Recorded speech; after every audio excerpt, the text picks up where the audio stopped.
So I'm seeing these galaxy roses all over Pinterest lately. They look nice enough, but $30 for a plastic flower feels like a scam. Just for fun, I'm going to make my own version of these fake flowers for a fraction of the cost. To find out how, stay tuned for this episode of Criminal Craft Times Stealing Ideas from Pinterest. So, I went out to gather craft supplies and I was mighty pleased that this whole thing is costing me less than $10. I picked up some holo tape, a $1 plastic rose, and I already had spray paint at home, but you can always grab a can for a few bucks. First, take apart your silk rose and paint everything gold. Let the paint dry or it'll get all over your hands. I began cutting out pieces of tape and folding them in half, using the roll of tape to smooth out the air bubbles.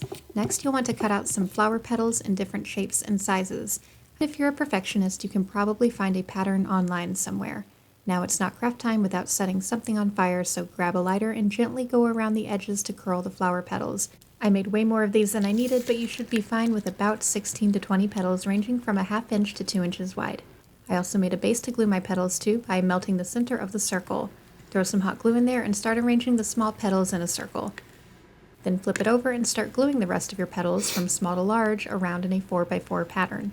Again, be careful not to burn yourself or get hot glue on your marble contact paper because it will never come off no matter what you do. Anyway, keep adding petals until you lose the will to continue, and seriously, why can't I stop putting my finger directly into the hot glue?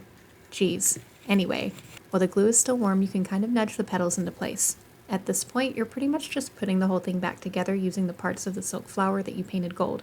For the leaves, I folded a piece of tape in half around the base of the leaf and cut the excess tape off. Rose leaves have jagged little edges, so I cut some notches and used my lighter to curl the sides. The plastic leaf base should fit right back onto the flower stem, and hey kids, look at that, you've got yourself a fancy gift to give a special person in your life. I know it's not an exact replica, but hopefully you'll at least have fun making this. Let me know in the comments how your crystal flower turns out, and while you're at it, subscribe to my channel and tell me whether or not you believe in the concept of true love. I'm glad you stopped by, and I'll see you real soon.